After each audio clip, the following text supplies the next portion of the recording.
Hello, everybody. Welcome to Creation Myths, where we take creation science seriously just long enough to show how unserious it actually is. Tonight, this is kind of an impromptu kind of thing we're going to do here tonight. I am going to talk about a video from someone named Matt Powell, who you may or may not have heard of. He's kind of a relatively minor player in the YouTube creationist sphere that I follow. So what we're going to do is we're going to talk about Matt Powell's take on genetic entropy. Now, unlike some YouTubers that tend to just go for hours and hours at a time, Matt Powell thankfully makes very short videos. So what we're going to do right here is just go through this 5.5-minute video that he put up on genetic entropy. We'll go through it. We'll show why basically every sentence is wrong. And then from there, we'll talk a little bit afterwards, just briefly. I don't expect this to be a super long event. This is going to be just long enough to show how unserious Matt Powell is. So let me just take a moment here and let's get this queued up for you. So let's go about like this. There we go. So just let me know if you can hear this, because I've had tech issues with this in the past. People have shown me how to do it. I think it's going to work now. So just if you can't hear the video as it plays, just let me know. So here we go. So from generation to generation, as we accumulate genetic mutations, let me know if you can't hear 1 to 200 genetic mutations, what's known as neutral mutations, per person per generation. Oh, and I still have this set on double speed. That was silly. Well, while I set it back to normal speed, let me know if you could hear that okay. Did the sound come through? And then if if not, I can fix my setup here, but I think it should be okay. So let's do this on normal speed this time, not double speed. Yeah, let's fix that. Take two. So from generation to generation, as we accumulate genetic mutations, we actually accumulate 1 to 200 genetic mutations, or what's known as neutral mutations, per person per generation. So right away, I have to take issue with the word accumulate, because accumulate implies adds up over time. And while it's true that every person has, he says 100 to 200, it's in the low 100s, like 100 to 120. And most people will kind of ballpark that to about 100 mutations per person per generation. But as we'll see, this is going to be a chronic problem with Matt's argument here. They don't actually accumulate at that rate over time. We're not just adding 100 mutations per lineage per generation, because we have other processes that remove them from the population over generation, right? So it is about 100 to 200, maybe in the low 100 range per person per generation, new mutations. But most of those mutations actually don't accumulate over generation. So I want to take issue with the word accumulate right off the bat there. And so what that means is that our offspring will have 1 to 200 typographical errors that we did not have in our genetics. Again, quibble, typographical errors, that implies like a mistake when you're copying your DNA. And most mutations are going to be, I should say most single base mutations, when A changes to a G, that's mostly going to be errors during replication, but not exclusively. There's also just like biochemical, degradation or something. So it's just, again, just have to be very precise when we're talking about this stuff. And it's not always, what you would talk about as like a typo, right? There are multiple processes that cause mutations. And so population geneticists have all come to the conclusion that our genetics are actually deteriorating as we move on and as time progresses.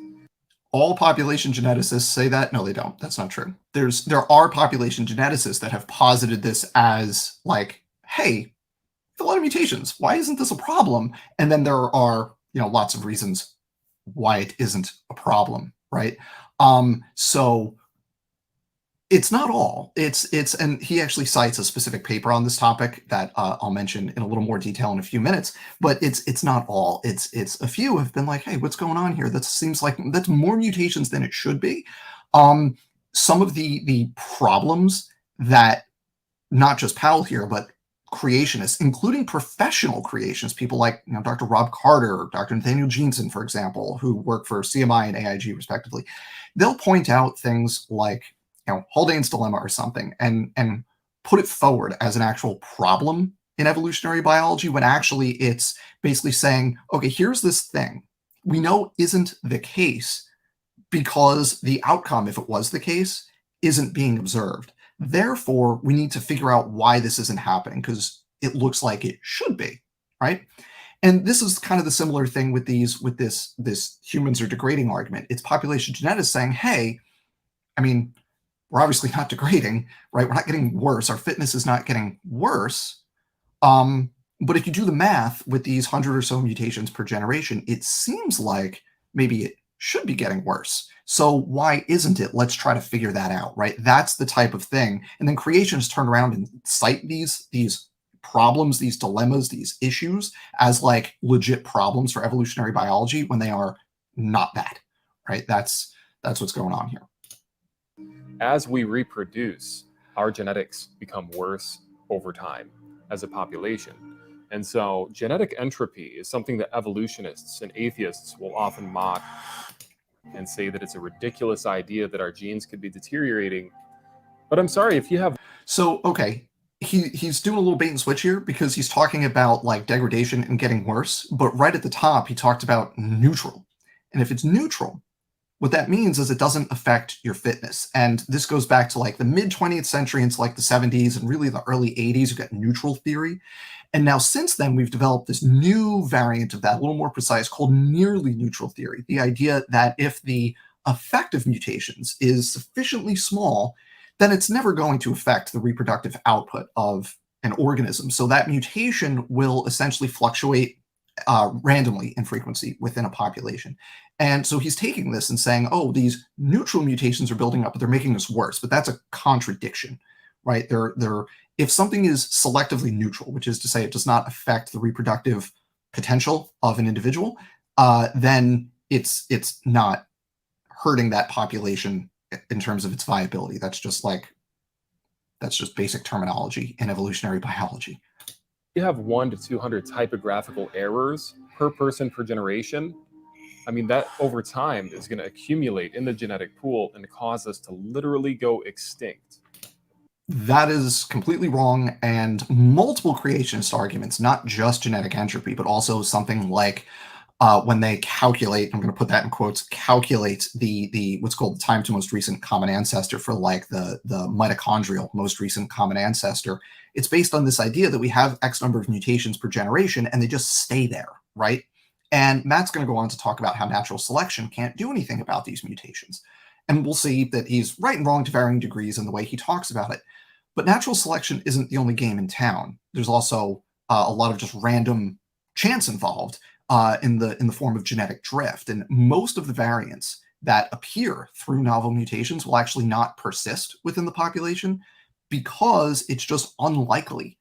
Just if you just do the math in terms of like how many offspring does each individual have and things like that, you can do the math and see how most of those mutations actually decrease in frequency over time and eventually are lost from the population. So again, with the accumulate is a problem. They don't accumulate in the population. They occur at a certain rate, but they're also being lost from the population at some rate, right? They're not accumulating at that 1 to 200 mutations per person per generation. Population geneticists know that these errors that are accumulating will have some effect, even if that effect is vanishingly small. The relevant concept that he's referencing here without using the terms is called very slightly deleterious mutations, VSDMs. And this is kind of this nearly neutral idea that these are mutations that have like biochemically some negative effect on the cell or the individual in which they occur, but the effect is so small that it's never going to like have a quantifiable or measurable effect on like the reproductive output of that individual. So this is going to be something like, you could picture maybe you have a mutation in a gene specifically, and when it's going through a process called translation, where you go from mRNA, you use a ribosome to kind of read the mRNA and make a polypeptide, a protein out of it, you could see a mutation that maybe slows that rate down at, for one of the what's called the codons in the genetic code. That would be considered, right? If it slows it down, maybe that's not optimal, right? Now you get less of whatever enzyme it is you're making, just as an example, per unit time that you express that gene, right? You express that gene and you get X number of copies instead of Y number, right? And X is smaller because you had that mutation. But in terms of like the physiology of the cell, is that difference going to be detectable? Is it going to affect the reproductive capacity of that cell? No, right? So these are going to be mutations that are effectively neutral, right? They're in that range where the effect they have is so vanishingly small, good phrase, Matt, is so vanishingly small that for all intents and purposes, in practical terms, it's neutral, right? So these mutations, you're not going to select against them, you're not going to select for them, they're just there, and they're not harming, and this is the key, because they are effectively neutral, they're not harming the individual that has them, right? That's the idea. So all mutations, all errors in the human genome must have some effect on fitness. Strictly speaking, it depends on how fine you want to cut that. You could probably find a mutation that literally has 0. You could probably do that. Maybe. I mean, to say it's non-zero, it would have to be like really, really small. You're talking mutations in regions that don't do anything, right? A pseudogene, a former gene that's mutated, it's inactive, it clearly is not expressed, it doesn't do anything, it's accumulating mutations at an approximately neutral rate, like, maybe that's going to affect the rate of DNA replication or something, who knows, right? But that's going to be pretty darn close to 0. And again, what matters is really, does it affect your fitness? Does it affect your reproductive output? And the answer for many of these mutations, the vast majority, is no. And so in 2003, the Human Genome Project was completed, and they found as well that we lose 1 to 2% of our genetic information as human beings per generation. That's not true at all. I tried to look up that stat. If anybody can find that, please find that and send me the source for that. I literally could not find a source for that claim. I couldn't find a source on it. I'm going to go back. Hang on. What percentage was that? What percentage was that? Say that again. None of our genetic information as human beings per generation. As human beings, that we lose 1 to 2% of our genetic information as human beings per generation. Let's just do the math. Let's just do the math on that, okay? So it's 100 to 200 mutations per person per generation, right? The human genome is the haploid human genome, right? One copy that you get from one parent is 3 billion bases, give or take. So it's a little less than that. So 2 is about 6 billion. So let me just do the 100 to 200 mutations out of 6 billion nucleotides or base pairs. That's not 1 to 2%. Even if you assume every one of those mutations breaks something, that's like no, Matt. Again, I couldn't find a source for that claim. I have no idea where it comes from. So if anybody could source that for me, that would be awesome. But I couldn't find it. I spent maybe an hour earlier just looking for doing things related to this. I couldn't find it. So our offspring is losing genetic information as time moves on. Mutations are accumulating in the genetic code, and this is. I want to just losing information is an interesting choice of phrase, because creationists. I've tried to figure this out. Creationists don't define information, and you could read like the source on this genetic entropy argument. Dr. John Sanford does not, in his book Genetic Entropy and the Mystery of the Genome, define information in a quantifiable way. He doesn't do it. If you're going to make this claim about like losing information over time, you need to be able to quantify it, and like creationists don't do that. So they make the claim. And it's kind of this hand wavy, like, you get all these mutations, they're mostly going to be bad, therefore you're losing mutations, or you're losing information, but it's not, there's nothing underlying that. It's just like, it's pretending to be a thing. It's a canvas pretending to show something instead of like, it's the hole, it's the tunnel painted on the mountain for Wile E. Coyote instead of, the actual tunnel is what it is. It's just made up. is causing us to go extinct as a population. There are scientific papers that have been written about why we should have been extinct 100 times over if evolution were even true. Now, I mentioned that earlier about how they like these kind of little thought puzzles, right? That biologists do and evolutionary biologists do. Like, hey, how we have this observation, we have this math, they don't go together. So, like, why aren't we dead all the time, right? Now, this paper is really interesting. It's by Kondrasov, who, very important geneticist. This paper is from 1994. It was submitted in 1994, published in 1995. It's called Contamination of the Genome by Very Slightly Deleterious Mutations. Why have we not died 100 times over? Now, interesting thing to note, in 1995, we had not finished the Human Genome Project yet. We were we weren't very far along in the Human Genome Project at that point. And one really important thing that we thought at that point in terms of the human genome is we were going to find that it was way more complicated than simpler organisms, right? So we knew how many genes, E. coli has, various viruses, smaller organisms. Trying to think, what other genomes do we have at that point? We had a bunch of smaller genomes. I probably had Drosophila fruit flies at that point. I don't know when we sequenced C. elegans, little roundworm genetics and developmental model organism for animals. I don't know if we had it by then, but prior to the completion and annotation of the human genome, the consensus was that the human genome would have 50,000, 75,000, 100,000 genes. And it turns out we only have about 20,000 genes. This means that there's a lot less of the human genome that's actually doing something, and specifically doing something in a way that is constrained at the single nucleotide level in terms of its sequence, right? So we'll talk about like how much of the DNA is functional in a few minutes. There's a better time in here to do that. But just in terms of like writing from 1995 as though like, hey, what's going on with all these mutations in the human genome? Now, Kondrasov in this paper actually proposes a few different ways of clearing mutations at that rate. I'm not going to go into it now because it's like population. I'm not going to go into it. It's not worth it right now. The point is, from 1995, we were operating with very incomplete evidence in terms of the structure and the contents of the human genome in 2021, in 2010, right? In 2014 is a good reference point because that's when ENCODE released their kind of second big paper. We have a really good idea of what's going on in the human genome and what the different parts are and what percentages they all make up.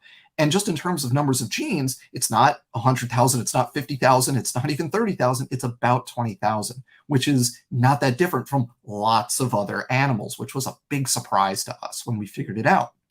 So just in terms of like, why are we not dead all the time? Why are these mutations okay? It's because there's just a lot less stuff to break than we thought. So it turns out just most of the genome can handle mutations without really causing problems. That's what's going on there. He's citing a paper that's way out of date that was based on incomplete information, and you don't have to go any further than that to understand like what's going on there. And so the way that evolutionists try to rescue this is by invoking natural selection. But the problem is that natural selection cannot detect neutral mutations. So these 100 to 200 typographical errors in our bodies that get passed on from generation to generation cannot be detected by natural selection, and therefore... I just want to pause here and say that's true. Yeah, most of these mutations, the vast majority, are below the selection threshold. They're either truly neutral or effectively neutral. It's a blurry line where you draw that line. It's not a line at all. It's just a big blur. But they're not going to be selected for or against, right? They don't have an effect that matters enough, right? So they're not going to be selected, right? So yes, I just want to pause and say, yeah, he's right about that, basically, yeah. For cannot be weeded out. Natural selection only selects and removes. Well, here, I'm going to go back to this natural selection only selects for a second, in just a second here, but I want to just go back to this cannot be weeded out. Cannot be detected by natural selection, and therefore cannot be weeded out. That's the problem. Therefore cannot be weeded out. That acts as though the only mechanism that removes existing variation from a population is natural selection. And that's not true, because lots of other mechanisms reduce variation within the population. The two big ones that are relevant are genetic drift, which is just random fluctuations in the frequency of alleles.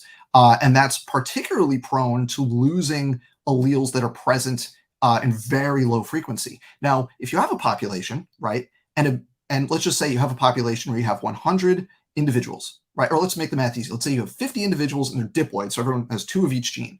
One individual gets a new mutation in that gene. What's the frequency of that mutation? It's 1%, right? Because there's 50 individuals, each one has 2 copies, so there's 100 copies of that gene. One of them has the new mutation, so this mutation is present in only 1% of the population, right? For those alleles.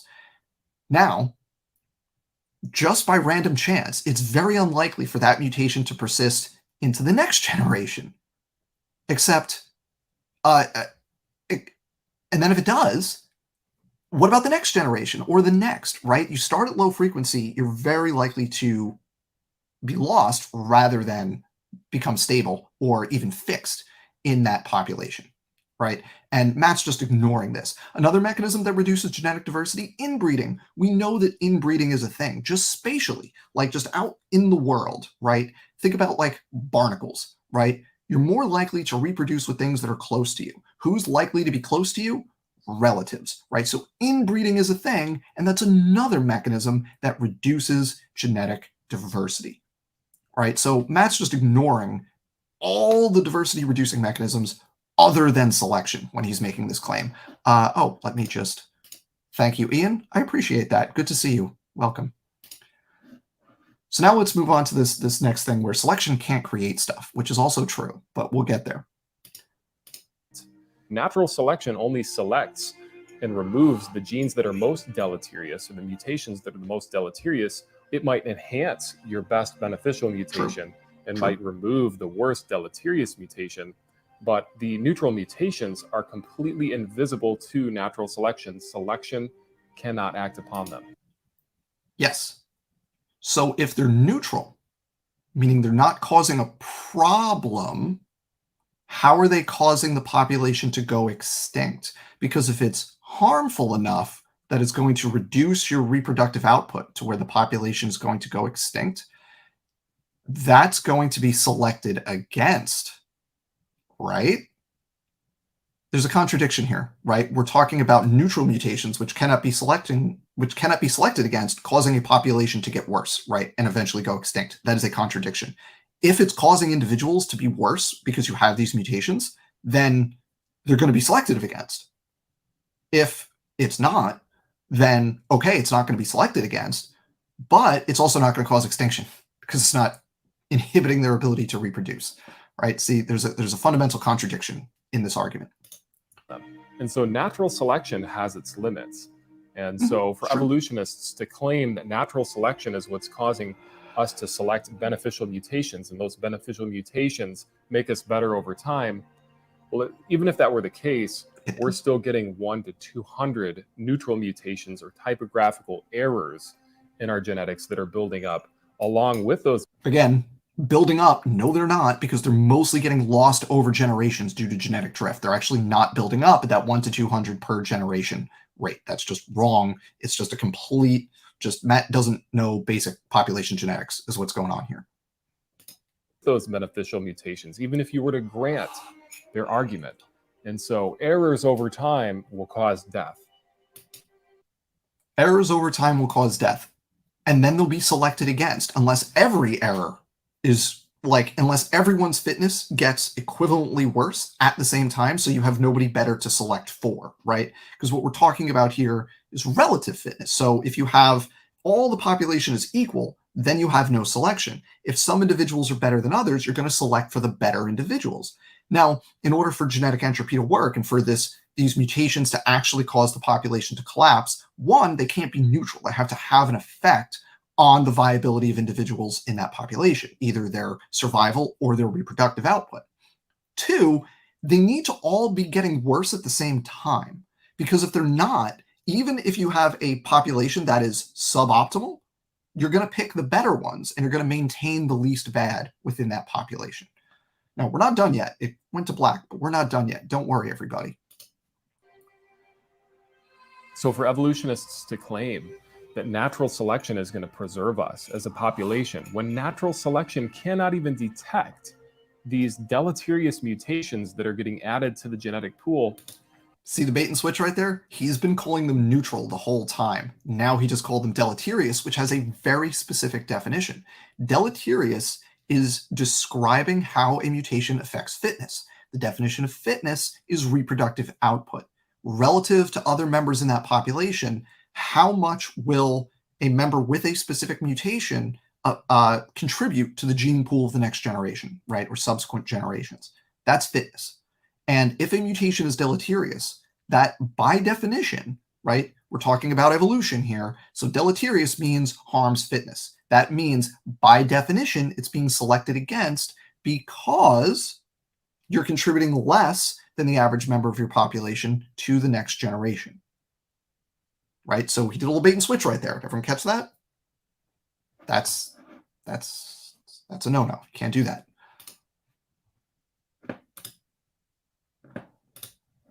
It just goes to show that this crowd, these YouTube atheists, are the most scientifically illiterate people that exist. And just the fact that they could believe in Big Bang cosmology or that pond scum turned a human over. Okay, Big Bang cosmology, not relevant.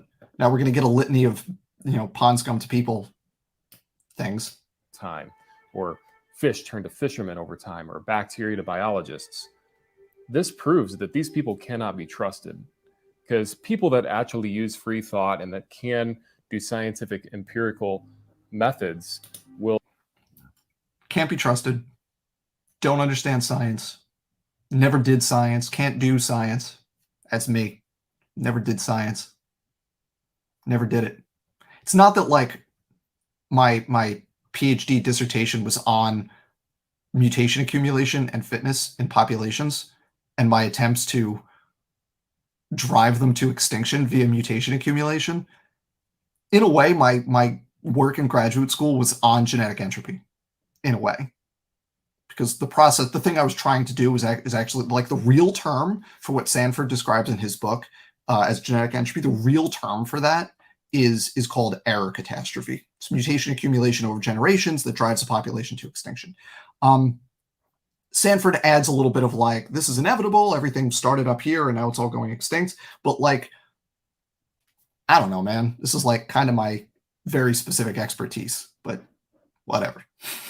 Will not come to such ridiculous conclusions that the world popped into existence from nothing with no cause associated with it. That's not how it works. I mean, folks, this stuff is absolutely pathetic on absolutely every level. And as creationists, we should constantly be calling them out. And one of the favorite talking points that I've found that are out there on our side is that we gain these genetic mutations and that they cannot be weeded out by now. Can't be weeded out by natural selection. Natural selection. But don't forget about genetic drift. He can't forget about genetic drift because he doesn't know about genetic drift. But also there's genetic drift and inbreeding, right? It's not just selection. Positive that we started out perfect as a genetic species and then we became worse over time.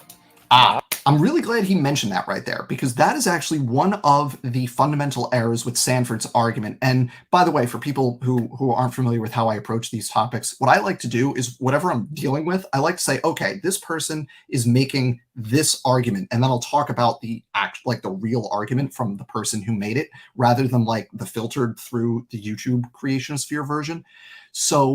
So what he's referencing an argument from John Sanford, Genetic Entropy. It was published in the book Genetic Entropy and the Mystery of the Genome. One of the fundamental errors with this argument is that it begs the question, because it posits a starting point that is optimal, right, for the human genome or whatever, right?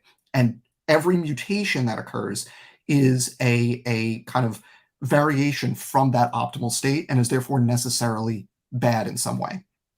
But that's not how evolution works. If you're going to try to like disprove evolution with population genetics, you need to engage with evolution in terms of how it actually works. And it's not the case that evolution, right? In evolutionary theory, you say, okay, we started up here and now we're collapsing, but why don't we collapse all the way to extinction? That's not how it works. Evolution always is right on that knife's edge of just barely good enough to survive.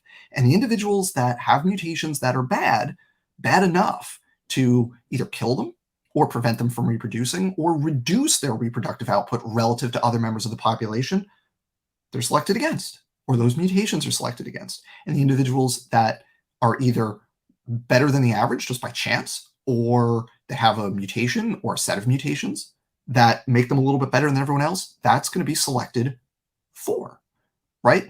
And again, you have to be outside of that neutral range on either side of that, right? For or against in order to be subject to selection. Within that neutral range, it's approximately random fluctuations in frequency, right? So starting from this optimal and then collapse, that's just begging the question, because evolution doesn't say that. But it does say that.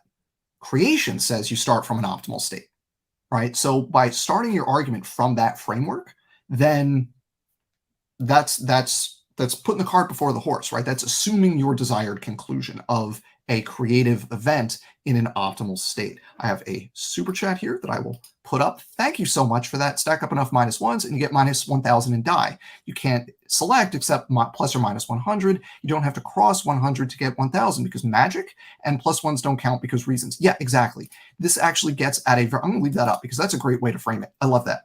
This actually gets at a very fundamental problem with Sanford's argument, and by proxy, the argument that Matt is making here. It's that you have all these little mutations that individually don't do anything. Okay, but eventually they're going to accumulate to where you can go extinct. So at some point, they cross that selection threshold, right? They cross that plus or minus 100. And at that point, selection starts to operate. At that point, selection is operating. You have selection against them. It's just you can't magic your way to the extinction without going past the selection threshold, unless every member of the population is exactly equal. But these mutations are approximately random. Their fitness effects are going to be approximately random. So you're not going to have completely equal accumulation of fitness changes in every member of that population. So thank you, Silver. I appreciate your generosity, and that was a great point.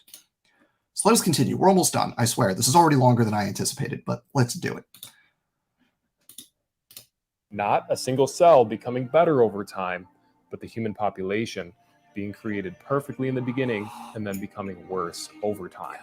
And so even if we granted evolution to be true, if there was a single-celled organism at the beginning, it would have been a population, not a specific one single. It would have been a population of organisms, but whatever.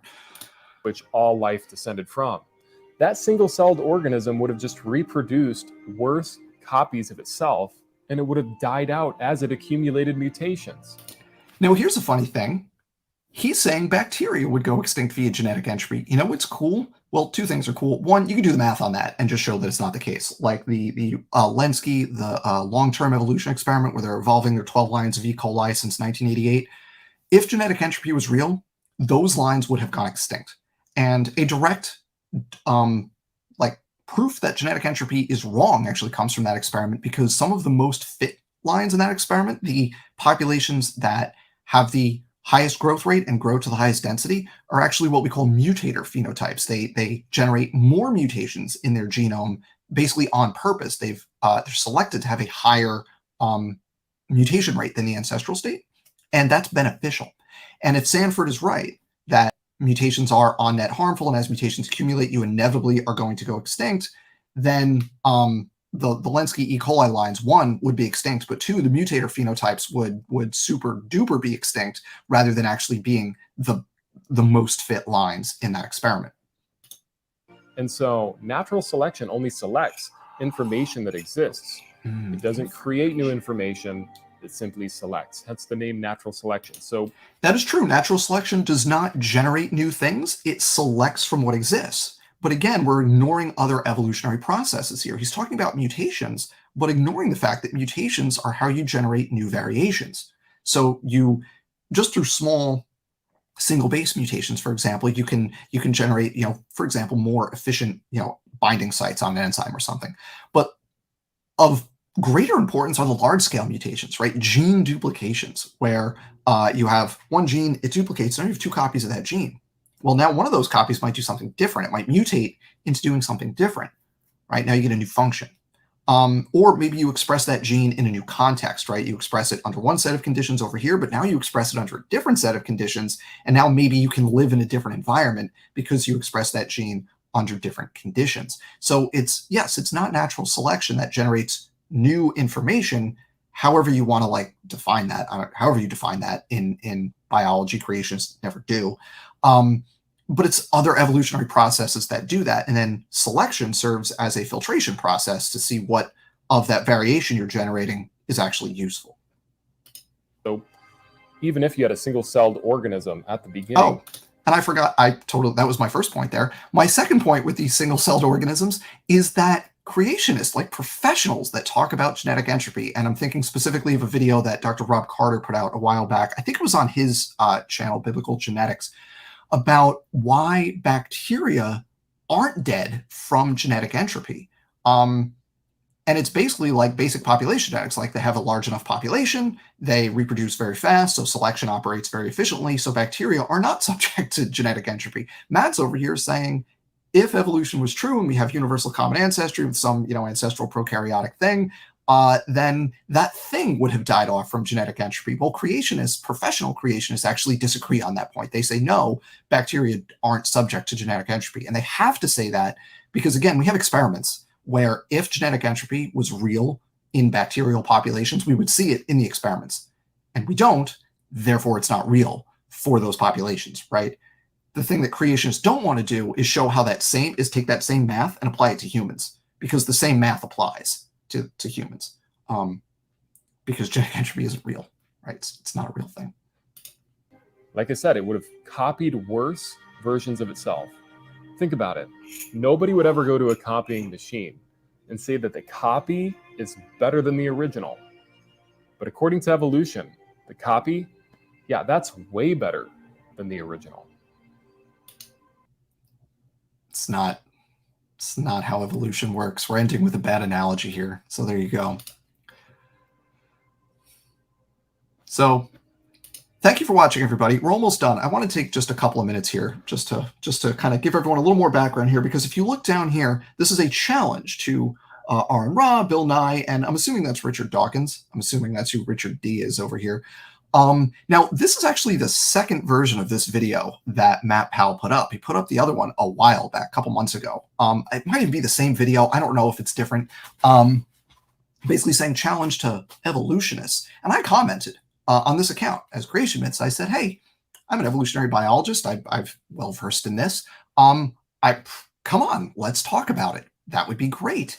And so let me take down my screen here because something interesting happened when I commented that. So what I'm going to do is I am going to share just a couple of quick things just to kind of show you the saga of Matt Powell talking about genetic entropy, because this is not the first time. So what we're going to do is we're just going to pull up this window right here. Here we go. Okay, so what I want to show you first is this. This is very small. Let's zoom in a little bit here. Just about that. Okay, so here you go. So I said, hey, I've talked about this before. We should I would be happy to talk about it, and he just doesn't like it. So I said, okay, he's not going to talk to me. It's possible he's ignorant as you when you have done as much research as you. So at least he acknowledges that I've done research, I guess, right? So that's good. So then something funny happened. And the funny thing that happened was these comments disappeared. So I commented on my other YouTube account, like my main account. Now I'm going to show it because it's just my me. So yeah, that's me. I'm not anonymous on the internet. You blocked my evolution account for saying, yes, I'll take this challenge. And then I am, what is it? I'm behind-handed. Oh, I've had my behind handed to me multiple times by creationists. So he's not going to engage with me. And then other people were like, oh, he didn't delete your comments. It's YouTube being weird and filtering stuff, and it's weird. Yeah, that's true. I don't know who Dr. Hovind is. It's a good question. Yeah, I don't know any Dr. Hovind. I know a Mr. that I've interacted with on a couple of occasions, but I don't know any doctors by that name. It's a good question. So then you just pointed out that no, he did actually block me, and then he was nice enough to admit it, that yes, I did actually block you from this. Now the funny thing is, you can't, even if you can't even check to see if those comments are there, because here's that video. It's gone, and the new one is back. And now I know for a fact from some friends that have commented on this that he's now blocking critical comments in these comments as well. He just deletes comments and blocks people who are like, yes, I will take your challenge, to make it look like no evolutionists are willing to take the challenge. So that's where this stands. So what I just want to end this with is not like we went through that, and like the argument for genetic entropy that Matt Powell makes, and more broadly that John Sanford makes, is based on several fundamental misunderstandings of like basics in population genetics. Putting that aside, I would love to have the genetic entropy conversation with basically anybody. I'd love to have Dr. John Sanford or Dr. Rob Carter, on. But failing that, I would love to have Matt Powell. Most of the time, I don't invite like homophobes and bigots onto the channel. But when it comes to genetic entropy, and if we can keep the conversation specifically on genetic entropy, Matt, you can come on and we can talk about genetic entropy. I think that would be fun. I would really like that. And maybe you can set me straight on my misunderstanding of how this works. Or at the very least, failing that, you could just show the world just to my face how dishonest I am when I'm in a position where I can't just run, right?